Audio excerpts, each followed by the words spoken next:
Hello everyone, welcome to the फिल्मी वी। मैं हूँ Ekta Jani. Has never happen before and will never happen again. जी हाँ, ऐसा ही कुछ लिखा गया है सलार के एक पोस्टर पे, जिसे कल ऑफिशियली प्रथंगिरा सिनेमा द्वारा लॉन्च किया गया है।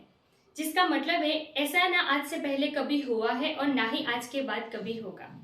कोई भी बंदा ये तो क्लेम कर सकता है कि हमने कुछ ऐसा किया है जो आज से पहले कभी नहीं हुआ, बट ये क्लेम करना कि आज के बाद भी ऐसा कुछ नहीं होने वाला जो हम करने जा रहे हैं, तो ये बहुत बड़ा दावा है। तो ऐसा क्या है सलार में, या मेकर्स ऐसा क्या करने वाले हैं जो आज के बाद भी कोई नहीं कर सकता? इसका जवाब बिना इसी पोस्टर में छुपा हुआ है, जहां साफ साफ ये लिखा है कि सलार को अमेरिका के हर थिएटर में रिलीज किया जाएगा। जी हाँ, आज तक कहाँ हम इन सब झमेलों में पढ़ते रहे कि किस फिल्म को ग्लोबल लेवल पे कितने % स्क्रीन मिलेंगे, कितने % थिएटर मिलेंगे। ये परसेंटेज का कॉन्सेप्ट है ना, वही खत्म कर दिया है प्रशांत नील ने। जी हाँ, प्रशांत नील ने ये तय किया है कि अमेरिका की छोटी छोटी गली से लेकर बड़े बड़े मेगा सिटी में जितने भी थिएटर्स है, उस सब में सलार को रिलीज किया जाएगा।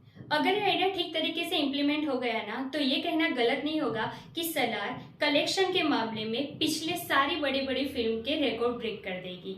जी हाँ, इसके साथ एक और अहम अपडेट भी मिली है, जहां ये कहा गया है कि प्रभास एस सलार इस बार कोई छोटे मोटे विलन से नहीं भिड़ने वाले, बल्कि इंटरनेशनल लेवल के खूंखार विलन से भिड़ने वाले हैं। तो अगर आप ये सोच रहे हैं कि पृथ्वीराज सुकुमार इसमें विलन का रोल प्ले करने वाले हैं, तो लेट मी टेल यू कि ऐसा नहीं होने वाला है। उन्होंने पहले से ही ये क्लियर कर दिया है एक इंटरव्यू में कि मैं सलार में विलन का रोल प्ले नहीं करने वाला हूँ। तो अब सवाल ये भी है कि और कोई नहीं बल्कि हॉलीवुड का या इंटरनेशनल लेवल का विलन ही इसमें क्यों चुना गया है?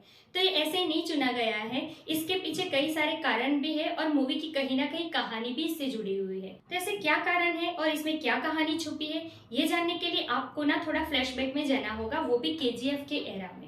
जी हाँ, अगर आपने KGF देखी है तो शुरू से लेके अंत तक रॉकी ने एक बात जरूर कही है, वो भी पूरी स्ट्रांगली, कि मुझे पूरी दुनिया चाहिए, मुझे पूरी दुनिया पर राज करना है। अगर आपने ध्यान से क्लाइमेक्स देखा है तो उसमें ये कहा गया है कि इंडोनेशिया और अमेरिका, ये दोनों देश रॉकी को ढूंढ रहे हैं, क्योंकि रॉकी ने 1, 2 या 3 नहीं बल्कि पूरे 16 देशों में इतने बड़े बड़े क्राइम किए हैं, इंक्लूडिंग USA एंड इंडोनेशिया।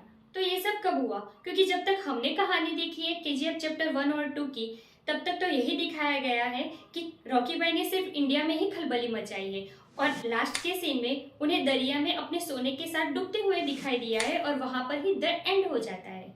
यही सोच रहे हो ना? लेकिन ये द एंड नहीं है, पिक्चर अभी बाकी है मेरे दोस्त। ये हम कहीं ना कहीं जानते हैं सब लोग कि सलार KGF यूनिवर्स का नेक्स्ट चैप्टर होने वाला है। और सलार का मतलब क्या होता है? इसका मतलब होता है सेनापति। तो यहाँ ये स्ट्रांगली चांसेस है कि प्रभास एस सलार रॉकी भाई के लिए इंटरनेशनल लेवल के विलन से भी भिड़ जाएंगे।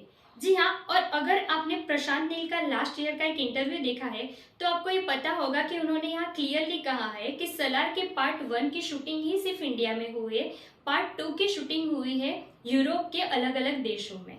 तो यहाँ स्ट्रांगली चांसेस है कि रॉकी और सलार ने मिलकर एक साथ यूरोप के अलग अलग देशों में खलबली मचा दी हो, और इसीलिए वहां की आर्मी इनको ढूंढ रही हो। अब ये कैसे बताया जाएगा?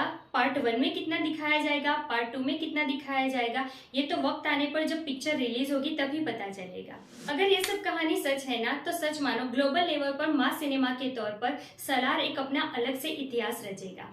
27 सितंबर को सलार थिएटर में रिलीज होने के लिए तैयार है, लेकिन उससे पहले सितंबर के फर्स्ट वीक को इसका ट्रेलर हमें जरूर देखने को मिलेगा, जिसमें काफी सारी चीजें स्पष्ट हो जाएगी।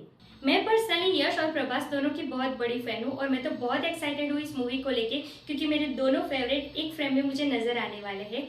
आप ये मूवी किसके लिए देखना जाना पसंद करेंगे? प्रभास एस सलार, यश एज रॉकी, या फिर दोनों के लिए? कमेंट करके हमें जरूर बताइएगा। मैं मिलूंगी आपसे अगले वीडियो में एक नए रिव्यू के साथ। तब तक प्लीज आपका बहुत ख्याल रखिएगा। जय हिंद।